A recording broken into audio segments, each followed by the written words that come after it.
પ્રધાનમંત્રી શ્રી જ્યારે ગુજરાતમાં મુખ્યમંત્રી હતા ત્યારે 2005માં શહેરી વિકાસ વર્ષની ઉજવણી કરી હતી। એ પછી ગયા વર્ષે ફરીથી 20 વર્ષ બાદ શહેરી વિકાસ વર્ષની ઉજવણી કરી અને એ ઉજવણીના સંદર્ભે આપણે ગુજરાતનું સૌથી ત્રીજા નંબરનું મોટું બજેટ શહેરી વિકાસ માટે ફાળવેલું હતું।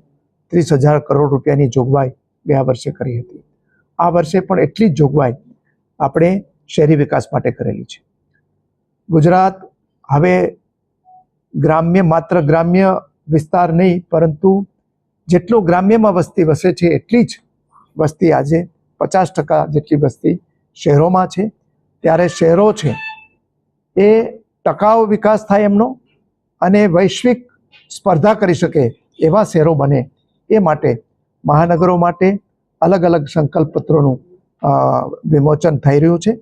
એ સંદર્ભે આજે જામનગરને જાનદાર, શાનદાર અને જાજરમાન બનાવવાનો સંકલ્પ આજે અમે રજૂ કરીએ છીએ અને એમાં આ સંકલ્પ પત્રની અંદર આગામી જે 5 વર્ષોની અંદર વિકાસના કામો થવાના છે એમાં મહત્વના જે કામો છે, આખું સંકલ્પ પત્રમાં વિવરણ કરેલું છે, પરંતુ જે મહત્વના સંકલ્પો છે એ આપની સમક્ષ રજૂ કરીએ છીએ। જામનગરની અંદર સુંદર રિંગ રોડ આવેલો છે, પરંતુ એ રિંગ રોડ હવે નાનો પડે છે। શહેર વિસ્તરવું છે એટલા માટે 13 કિલોમીટર લાંબો નવો ગ્રીનફિલ્ડ રિંગ રોડનું આયોજન કરવામાં આવેલું છે અને એ પણ આ 5 વર્ષ દરમિયાન એનો પણ અમલ કરીશું। જામનગર શહેરની અંદરથી અનેક ફાટકો દૂર થયા છે, પરંતુ જે બાકીના ફાટકો છે એ જે પ્રધાનમંત્રીશ્રીએ ફાટક મુક્ત ભારતની કલ્પના કરી છે એ પ્રમાણે આગામી દિવસોમાં આપણે ફાટક ઉપર આરઓબી કે આરયુબી તૈયાર કરીને એ ફાટક મુક્ત બનાવીશું। જામનગર છે એ ઔદ્યોગિક રીતે ધમધમતું શહેર છે, પરંતુ સાથે સાથે એ શહેર ગ્રીન શહેર પણ રહે એટલા માટે અર્બન ફોરેસ્ટનું પણ ઊભા કરવાનું આયોજન કરેલું છે। જે નવા ગામો ભળેલા છે અને બીજા જે તળાવો છે એ તળાવોનો પણ આપણે વિકાસ કરીશું અને સાથે આ રંગમતી નદી અને નાગમતી નદી ઉપર આપણે નવો જે રિવરફ્રન્ટ બનાવવાનું પણ આયોજન કરેલું છે। શહેરની અંદર વપરાતી વીજળી છે એ ગ્રીન એનર્જી મારફતે મળે એટલા માટે સોલાર પાર્ક મહાનગરપાલિકા બનાવે એવું આયોજન પણ કરેલું છે। શહેરનો ટ્રાન્સપોર્ટ જે છે એનો મહત્તમ ઉપયોગ લોકો કરે, પબ્લિક ટ્રાન્સપોર્ટનો, એટલા માટે નવી 50 જેટલી ઈ બસ લાવવાનું પણ આપણે અહીંયા આયોજન કરેલું છે। ઘરનું ઘરના સ્વપ્નનું પૂરું કરવા માટે આગામી 2 વર્ષમાં 1600 જેટલા નવા આવાસો બનાવવાનું પણ આયોજન થયેલું છે।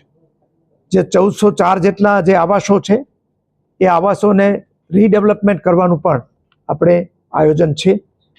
રણજીત સાગર ડેમને સ્ટ્રેન્થનિંગ કરવાનું આયોજન છે, જેથી જે આપણા શહેરને પીવાનું પાણી પૂરું પાડે છે। એ ઉપરાંત ભૂગર્ભ ગટરનું જે નેટવર્ક છે એ નેટવર્કને પણ આપણે જે બાકી રહેતા વિસ્તારો છે એને જોડીને અને વર્તમાન ભૂગર્ભ ગટરનું નેટવર્ક છે સ્ટ્રેન્થનિંગ કરવાનું પણ આયોજન છે। નળ સે જલ યોજના હેઠળ તમામ વિસ્તારોની અંદર પૂરતા દબાણથી પાણી મળી રહે એ માટે પણ નવું આયોજન આપણે કરેલું છે। સ્ટ્રીટ લાઇટ માટે પણ આધુનિક અને સ્માર્ટ સ્ટ્રીટ લાઇટ માટેનું આયોજન કરેલું છે અને અહીંયા આપણે આરોગ્ય અને શિક્ષણ માટે પણ આપણા શહેર માટે નવી અનેક આયોજનો, અર્બન હેલ્થ સેન્ટરોને સ્ટ્રેન્થનિંગ કરવાનો, નવા બનાવવાનો એનું પણ આયોજન કરેલું છે। રમતગમતના ક્ષેત્રની અંદર આપણે એક નવું 42 કરોડ રૂપિયાના ખર્ચે એક રમતગમત સંકુલ બનાવવાનું પણ આયોજન છે, નવા ફાયર સ્ટેશન બનાવવાનું આયોજન છે અને બેડી પોર્ટ છે એની આસપાસ પર્યટન સ્થળ ઊભું કરવાનું પણ આયોજન કરેલું છે। આ જે મોટી મોટી યોજનાઓ છે એ બાબતને આપ સૌને જાણકારી આપી છે। એ ઉપરાંત બીજી અનેક યોજનાઓ જે છે એ સંકલ્પ પત્રમાં એનો સમાવેશ કરેલો છે। આપે સૌએ જોયું હશે કે એક વખત શહેરી વિસ્તારો માટે નાણાં મેળવવા એ સૌથી મોટી મુશ્કેલી હતી, એને કારણે કોઈ મોટા પ્રોજેક્ટ થઈ શકતા જ નહીં, પરંતુ આજે આખા જામનગર શહેરની વચ્ચેથી એક છેડેથી બીજે છેડે કોઈ પણ સ્ટોપ લીધા વગર જઈ શકાય એવો જે આરઓબી બન્યો છે, જેનું માનનીય મુખ્યમંત્રીશ્રીએ 3-4 મહિના પહેલા જ ઉદ્ઘાટન કર્યું, એ એક આખા સૌરાષ્ટ્રનો એકમાત્ર લાંબામાં લાંબો બ્રિજ પણ બનાવ્યો છે. એવા અનેક પ્રોજેક્ટ આપણે જામનગર શહેર માટે લાવી રહ્યા છે. ત્યારે આ વિકાસની રફતારની અંદર જામનગરની જનતાએ જે રીતે યશસ્વી પ્રધાનમંત્રી નરેન્દ્રભાઈ મોદી ઉપર વિશ્વાસ મૂકી અને સાથે રહ્યા છે, ગુજરાતના મુખ્યમંત્રી શ્રી ભૂપેન્દ્રભાઈ પટેલની આગેવાનીમાં આજે ગુજરાત જે હરણફાળ ભરી રહ્યું છે વિકાસની, એમાં સૌની સાથે જોડાય એવી મારી સૌ નાગરિકોને અપીલ છે. જય હિન્દ. અત્યારે જે એક્શન પ્લાન મેં તમને કીધું એ રીતે 50 જેટલી ઈ બસ આપણે અહીંયા લઈ આવવાનું આયોજન કરેલું છે, જેથી પબ્લિક ટ્રાન્સપોર્ટ સૌથી વધારે નાનો ટ્રાન્સપોર્ટ ઘટે, 2 વ્હીલર્સ અને બીજા, અને લોકો એનો ઉપયોગ કરતા થાય તો પર્યાવરણ પણ સારું રહે અને સાથે સાથે જે રોડ ઉપર છે એ રોડ ઉપરનું જે દબાણ છે એ પણ ઘટે.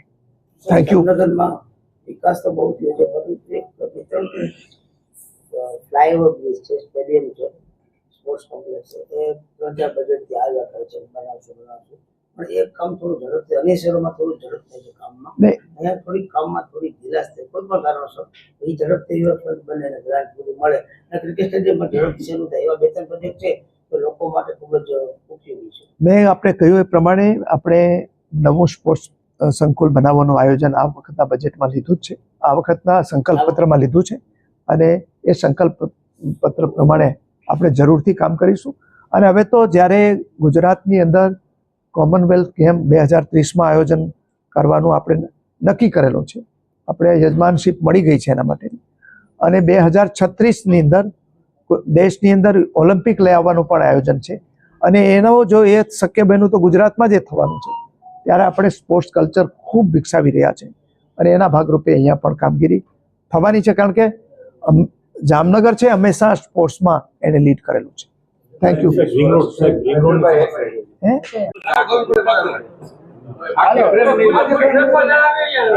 લઈ લ્યો ભાઈ, ખાલી આખી